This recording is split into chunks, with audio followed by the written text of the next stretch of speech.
Welcome to VVD news TV. ప్రజల కోసం ప్రశ్నించే గొంతున్నాయి ఈ రోజు వార్తల్లోని ముఖ్యాంశాలు. నేటితో ముగియనున్న నంద్యాల మున్సిపల్ కౌన్సిల్ 5 ఏళ్ల ప్రయాణానికి ముగింపు. ఉగాది పండుగ శోభాతో కలకల్లాడుతున్న మహానంది క్షేత్రం. టీడీపీ ఎంపీ డ్రగ్స్ వ్యవహారంపై స్పందించిన వైఎస్ జగన్. రాష్ట్రంలో గ్యాస్ సరఫరా అంశంపై సీఎం చంద్రబాబు సమీక్ష. కలెక్టర్పై టీ స్టాల్ నిర్వాహకురాలి ఫిర్యాదు. తిరుపతి వైసీపీ ఇన్ఛార్జ్ భూమన అభినయ్ రెడ్డి నేతృత్వంలో భారీ నిరసన. శ్రీశైలంలో ఉగాది మహోత్సవాలు, పటిష్ట బందోబస్తు. పేదలకు అండగా గోళ్ల రాజేష్. ఉగాది రంజాన్ కిట్ల పంపిణీ. చిత్తూరు జిల్లా గంగవరంలో సైకో వీరంగం. పోలీస్ జీపును దొంగతనం చేసిన నిందితుడు. జమ్మలమడుగులో కౌన్సిల్ సమావేశం రసాబస. నారా లోకేష్ బాలకృష్ణపై వైఎస్ జగన్ సంచలన వ్యాఖ్యలు. సీఎం రిలీఫ్ ఫండ్ చెక్కులను పంపిణీ చేసిన ఎన్ఎండి ఫిరోజ్. నంద్యాలలో దాల్మిల్ అమీర్ బాషా ఆధ్వర్యంలో పేద ముస్లిం కుటుంబాలకు రంజాన్ తోఫా కిట్లు పంపిణీ. నంద్యాల మున్సిపల్ కౌన్సిల్ 5 ఏళ్ల పదవీ కాలం నేటితో ముగియనుంది. ఈ కాలంలో 62 సమావేశాలు నిర్వహించి పట్టణ సమస్యలపై చర్చించారు. కౌన్సిల్ ముగియడంతో కొత్త పాలనపై ఆసక్తి పెరిగింది.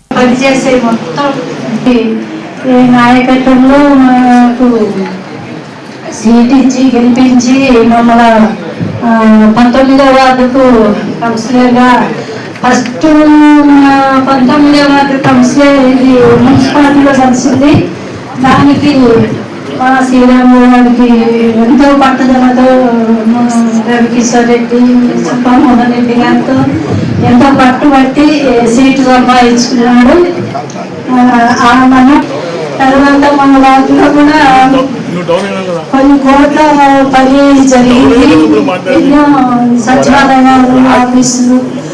అందరికీ నమస్కారం. నంద్యాల మున్సిపాలిటీ ఏర్పడి 120 సంవత్సరాలు పూర్తయిన విషయం అందరికీ తెలుస్తుంది.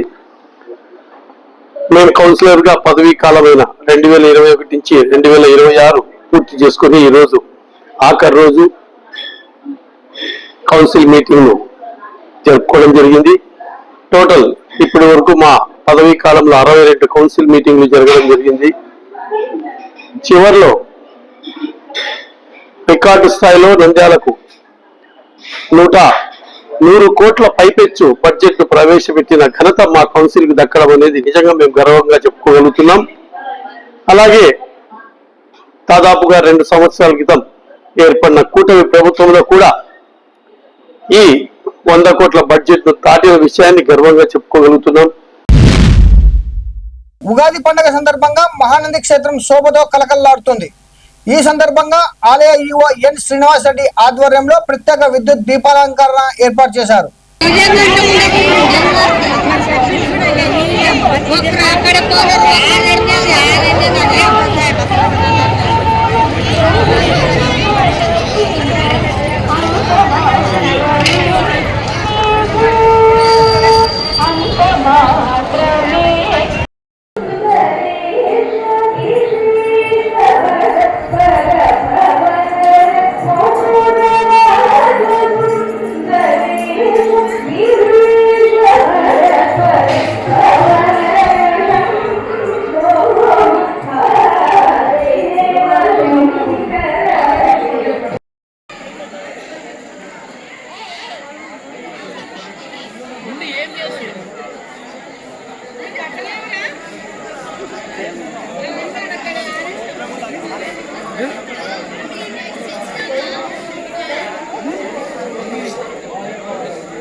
టీడీపీ ఎంపీ డ్రగ్స్ వ్యవహారంపై మాజీ సీఎం వైఎస్ జగన్ స్పందించారు.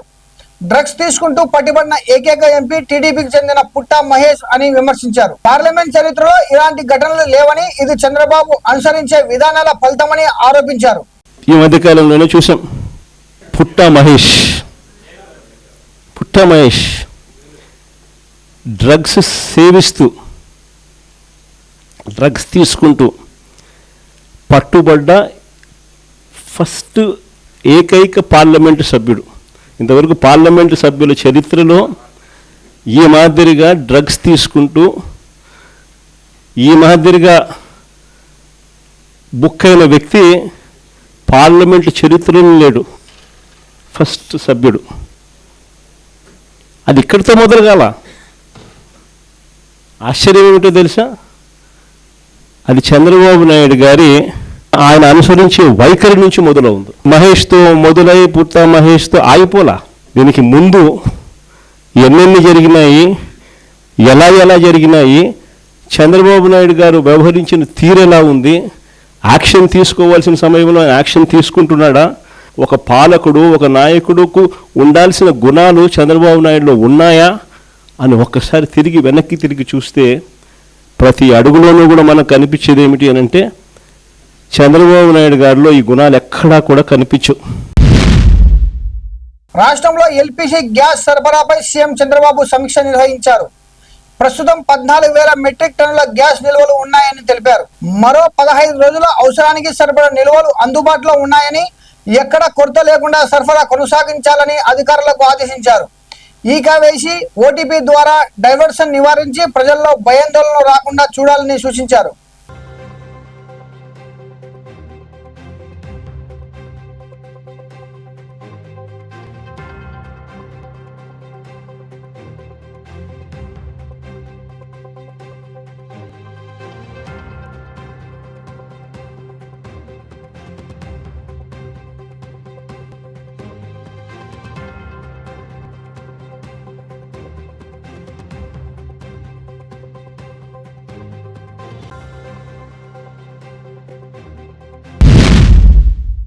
జనగామలో టీ స్టాల్ తొలగింపుపై వివాదం నెలకొంది.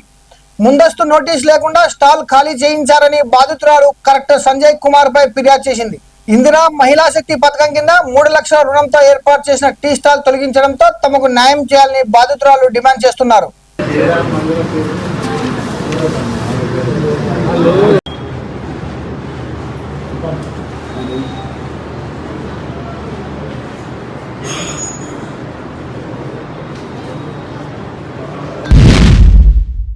తిరుపతి ఆర్టీసీ బస్టాండ్ వద్ద అంబేద్కర్ విగ్రహం ఎదుట వైసీపీ భారీగా నిరసన చేపట్టింది. భూమన అవినయ్ రెడ్డి నేతృత్వంలో వేలాదిగా నాయకులు కార్యకర్తలు పాల్గొన్నారు. పార్టీ శ్రేణులపై నమోదు చేసిన కేసులకు వ్యతిరేకంగా ఈ ఆందోళన చేపట్టారు. భారీగా పోలీసులు మోహరించారు.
శ్రీశైలంలో ఉగాది మహోత్సవాలు ప్రశాంతంగా కొనసాగుతున్నాయి. ఎస్పీ సునీల్ సోరన్ ఆధ్వర్యంలో సుమారు 1800 మంది పోలీసులతో కట్టుదిట్టమైన భద్రత ఏర్పాటు చేశారు. మెటల్ డిటెక్టర్లు, సీసీ కెమెరాలు, డ్రోన్ల ద్వారా నిరంతర పర్యవేక్షణ కొనసాగుతుంది. భక్తులకు ఎలాంటి ఇబ్బందులు లేకుండా తాగునీరు, పార్కింగ్, వైద్య శిబిరాలు వంటి సౌకర్యాలు కల్పించారు. ప్రతిరోజు 1,00,000కు పైగా భక్తులు దర్శనం చేసుకుంటున్నారు.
నంద్యాలలో ప్రముఖ పారిశ్రామికవేత్త గోల రాజేష్ సేవా కార్యక్రమాల్లో ముందుకెళ్తున్నారు. ఉగాది, రంజాన్ పండుగల సందర్భంగా 1000కి పైగా పేద కుటుంబాలకు పండుగ కిట్లు పంపిణీ చేశారు. కుల మతాలకు అతీతంగా పేదలకు సహాయం అందిస్తూ ప్రజల ఆదరణ పొందుతున్నారు. భవిష్యత్తులో కూడా మరిన్ని సేవా కార్యక్రమాలు కొనసాగిస్తామని తెలిపారు.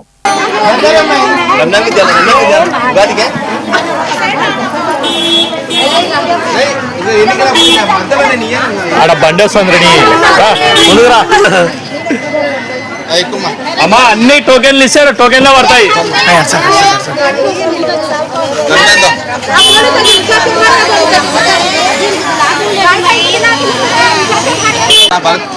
చూడు ఇట్లేంటి ఎడుతుంది కింద రెండు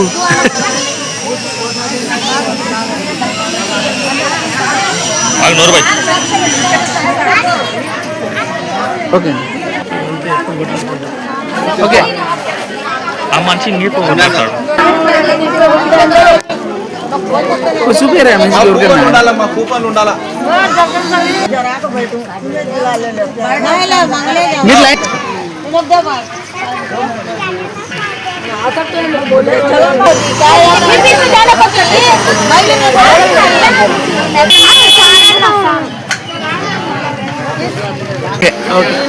అందరూ నమస్కారం.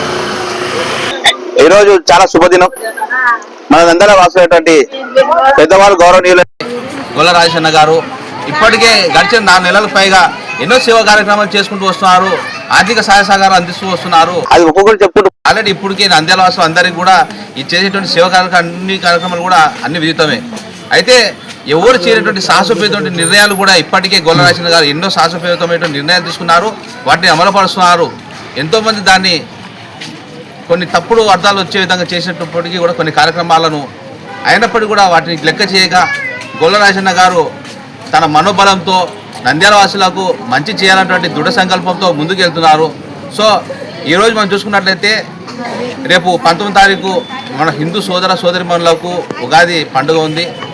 తర్వాత 20వ తారీఖున మన ముస్లిం సోదరిమణులకు పవిత్రమైన రంజాన్ మాసం ఉంది. వీటన్నిటిని దృష్టిలో ఉంచుకొని ఉగాది పర్వదినం సంబంధించి మన హిందూ సోదరిమణులకు కిట్ల పంపిణీ చేస్తున్నారు. అదేవిధంగా రంజాన్ సందర్భంగా కిట్ల పంపిణీ చేస్తున్నారు. సో ఇలాంటి మంచి వ్యక్తి, మనసున్న వ్యక్తి, పేదల గురించి అన్నిత్యం ఆలోచించి ముందడుగు వేసేటువంటి వ్యక్తి లక్షలాది రూపాయలు వెచ్చించి ఎన్నో సేవా కార్యక్రమాలు చేస్తున్నారు. ఎప్పుడు కూడా పేద ప్రజల గురించి ఆలోచిస్తూ తనకు ఎంత ఖర్చు వచ్చినప్పటికీ కూడా దాని గురించి ఆలోచించగా కేవలం పేద ప్రజలకు సాయం అందించాలన్నటువంటి ముఖ్య ఉద్దేశంతో ముందుకు వెళ్తున్నారు. సో ఇలాంటి మంచి వ్యక్తి భవిష్యత్తులో ఇంకా మంచి కార్యక్రమాలు చేయాలంటే మనమంతా కూడా భగవంతుని ఆశీర్వదించమని ఇలాంటి గోల రాజేష్ గారు మంచి మనసు ఉన్నటువంటి వ్యక్తిని ఆ భగవంతుడు ఆశీర్వదించి ఎల్లప్పుడూ చల్లగా చూడాలని, ఆయన బాగుంటే మనకు అందరికీ కూడా భవిష్యత్తులో ఇంకా సేవా కార్యక్రమాలు చేసేందుకు కూడా అవకాశం ఉంటుందని భావిస్తున్నాను. కాబట్టి అందరూ కూడా నంద్యాల నియోజక ప్రజలందరూ కూడా పెద్దలు అందరూ కూడా భగవంతుని కోరుకోవాలి. ఇలాంటి గోల రాజేష్ ఎప్పుడు చల్లగా ఉండాలని, అష్టైశ్వర్యాలు ప్రసాదించాలని ప్రార్థించాలని కోరుకుంటూ మీ అందరూ కూడా ఒకసారి నమస్కారం. చిత్తూరు జిల్లా గంగవరంలో ఓ వ్యక్తి పోలీస్ జీప్ దొంగతనం చేసి జనాలపైకి దూసుకెళ్లాడు. ఈ ఘటనలో 4 తీవ్రంగా గాయపడ్డారు. పోలీసులు వెంబడించడంతో నిందితుడు చెరువులోకి దూకాడు. ఆటోతో పాటు మరికొన్ని వాహనాలు ధ్వంసమయ్యాయి. చివరకు నిందితుడిని పోలీసులు అరెస్ట్ చేశారు.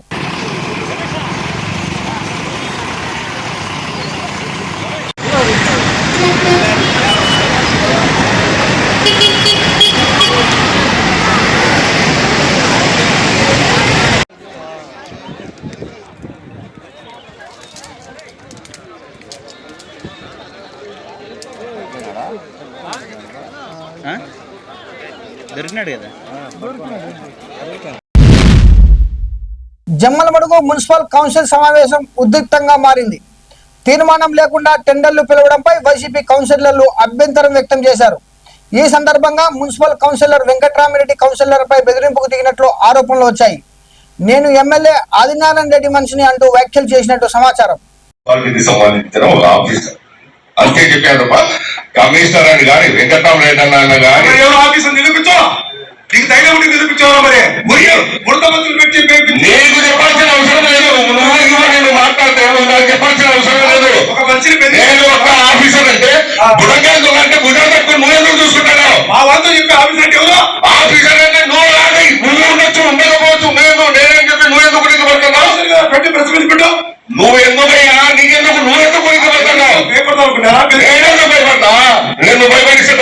అనుకుంటావు నేను కూడా నువ్వు భయపడేసాను భయపడతానా నేను ఒక ఆఫీసర్ అయితే నువ్వెందుకు నేనే అని చెప్పి నువ్వెందుకు నిరూపించు అయ్యా నా ఇష్టమయ్యా నా ఇష్టం అంటున్నా కదా నువ్వెందుకు ఎవరు నేను అన్నింది ఒకటే నేను అన్నింది ఒకటే అరే నేను ఏం చెప్తే చేస్తాను నేను కూడా తెలంగాణ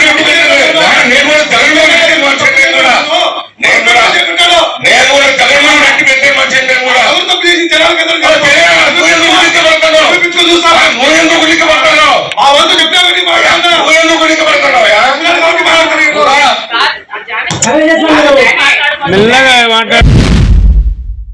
వైఎస్ జగన్మోహన్ రెడ్డి తీవ్ర ఆరోపణలు చేశారు.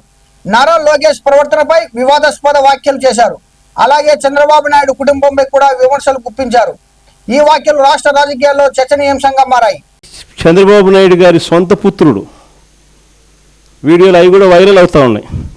స్విమ్మింగ్ పూల్ పక్కన తాగుతూ తూగుతూ అమ్మాయిలతో డ్యాన్సులు చేస్తూ ఉన్నాడు. అయినా ఏంది Chandrababu Naidu no action. Action చేయకపోగా చంద్రబాబు నాయుడు గారి సొంత బావమరిది ఏమంటాడు, అమ్మాయి కనిపిస్తే ముద్దైనా పెట్టాలంట, కడుపన్నా చేయాలంట. అసలు అలాంటి మాటలు మాట్లాడాడంటే లాగి చంపకదోడు పీకాల్సింది పోయి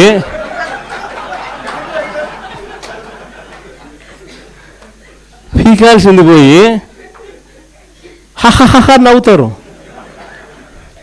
మన చంద్రబాబు నాయుడు ఏమంటాడు, ఆయన కూడా ఆయన మనస్తత్వం ఆయన ఏమంటాడు, యాక్షన్ తీసుకోవాల్సిన చోట నేను చిన్నప్పుడు ఇంతకన్నా బాగా చేసిన అంటాడు. అసలు ఇక్కడి నుంచి మొదలవుతోంది. వీళ్ళకి ఎందుకు ఈ మాదిరిగా జరుగుతూ ఉంది పరిపాలన, ఎందుకు ఈ మాదిరిగా సాగుతూ ఉంది పరిపాలన, ఎందుకు అక్క చెల్లెమ్మలకు భద్రత లేని పరిస్థితి రాష్ట్రంలో ఉంది, ఎందుకు విచ్చలవిడిగా డ్రగ్స్ దగ్గర నుంచి లిక్కర్ మాఫియా వరకు ఈ రకంగా ఎందుకు రాష్ట్రం అంతా కూడా అతలాకుతలం అవుతూ ఉందనంటే కారణం మైండ్ సెట్. నంద్యాలలో నంద్యాల టీడీపీ జిల్లా ప్రధాన కార్యదర్శి NMD Firoz CM relief fund చెక్కులను లబ్ధిదారులకు అందజేశారు. ఈ సందర్భంగా ఆయన మాట్లాడుతూ ఇప్పటి వరకు నంద్యాల నియోజకవర్గ వ్యాప్తంగా 23వసారి 33,57,000 రూపాయలు సీఎం రిలీఫ్ ఫండ్ చెక్కులను బాధిత కుటుంబ సభ్యులకు అందజేయడం జరిగిందని తెలిపారు. అనారోగ్యంతో బాధపడుతున్న వారికి ప్రభుత్వం అండగా నిలుస్తుందన్నారు. ఈ కార్యక్రమంలో పలువురు టీడీపీ నాయకులు పాల్గొన్నారు.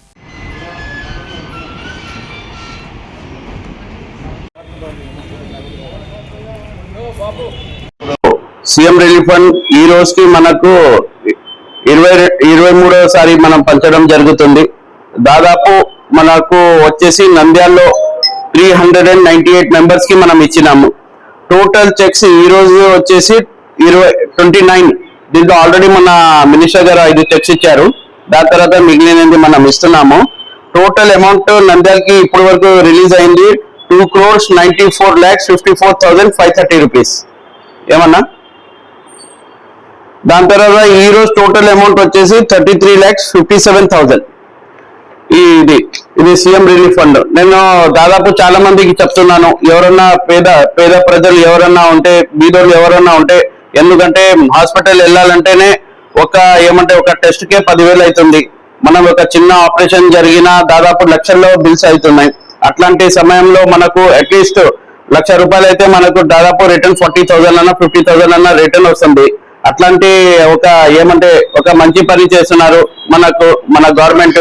కంపల్సరీ నేను ఒకటే అంటున్నాను, ఇది పార్టీ అని కాదు, ఎవరన్నా పేద ప్రజలు ఎవరన్నా నిజంగా అవసరం ఉన్న వాళ్ళు ఖచ్చితంగా మీరు ముందుకు వచ్చి సీఎం రిలీఫ్ ఫండ్ పెట్టుకోండి. ఖచ్చితంగా మా వాళ్ళు ఫస్ట్ దాన్ని చెక్ చేసుకొని దానికి మొత్తం కరెక్ట్ ఉందా లేదా మళ్ళీ ఒకసారి వాళ్ళు చెక్ చేసి ఒకవేళ ఏమన్నా దాంట్లో ఒక సిగ్నేచర్ తప్పున్నా కానీ మళ్ళీ అది రిటర్న్ వస్తుంది. అది రాకుండా మళ్ళీ మీకు ఇక్కడనే చెక్ చేసి మళ్ళీ మనమంతా తీసుకుపోయి మినిస్టర్ గారిని ఇస్తే ఆ పిఏ అక్కడ తీసుకుపోయి అక్కడ సీఎం ఆఫీస్ లో ఇస్తే అక్కడ మీకు కరెక్ట్ 6 నెలల లోపలనే మీకు చెక్స్ వస్తుంది. దానికోసం మీరందరూ ఫస్ట్ ధన్యవాదాలు చెప్పుకోవాల్సింది మన చంద్రబాబు నాయుడు గారికి, దాని తర్వాత నంద్యాలలో మన ఫారూక్ గారికి. ఎందుకంటే అదే నంద్యాలలో రంజాన్ మాసాన్ని పురస్కరించుకొని దాల్మిల్ అమీర్ బాషా ఆధ్వర్యంలో పేద ముస్లిం కుటుంబాలకు రంజాన్ తోఫా కిట్లు పంపిణీ చేశారు. ముఖ్య అతిథిగా నాగిని రవిసింగారెడ్డి పాల్గొని సుమారు 3,000 మందికి కిట్లు, మహిళలకు చీరలు అందజేశారు. ఈ సందర్భంగా సేవా కార్యక్రమాలు కొనసాగిస్తున్నామని నిర్వాహకులు తెలిపారు.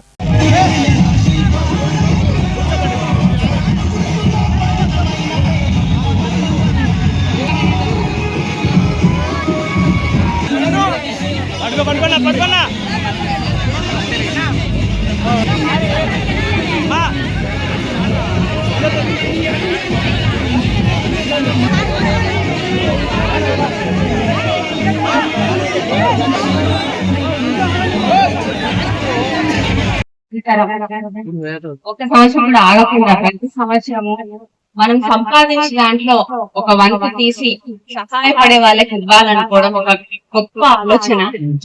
ఇది నేను ముందు మా మామయ్య దగ్గర నుంచి నేర్చుకున్నా, శిల్పమోహన్ రెడ్డి గారి దగ్గర నుంచి. తర్వాత మళ్ళీ ఇంత శ్రద్ధగా ప్రతి సంవత్సరం దేవుడు ఇచ్చిన దాంట్లో మనం 10 మందితో పంచుకోవాలన్న ఆలోచన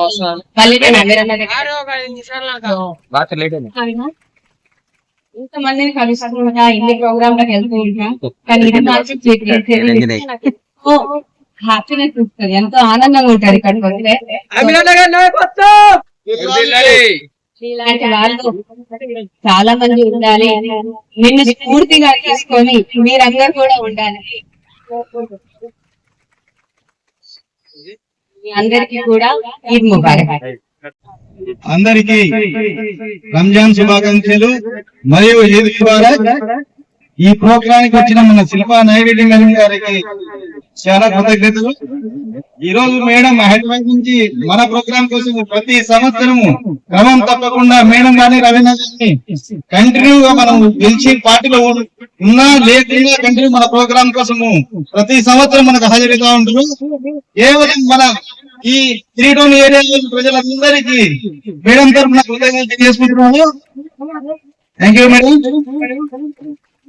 మనం ఈ రోజు ఈ రంజాన్ కిట్లు మరియు శారీస్ ఇవ్వాలని, అంటే ప్రతి సంవత్సరం కంటిన్యూగా క్రమం తప్పకుండా పార్టీలో ఉన్నా లేకున్నా మనం ఖచ్చితంగా కంటిన్యూగా ఇచ్చుకుంటూ వస్తున్నాము. తర్వాత అంటే మనం సంపాదించిన దాంట్లో దేవుని దగ్గర సంపాదించిన దాంట్లో అమౌంట్ తీసి పెట్టుకొని ఈ అమౌంట్ పంచుకుంటూ వస్తా ఉన్నాము. Thank you. మరిన్ని అప్డేట్ కోసం చూస్తుండండి వివిడి న్యూస్ టీవీ, ప్రజల కోసం ప్రశ్నించే గొంతునే.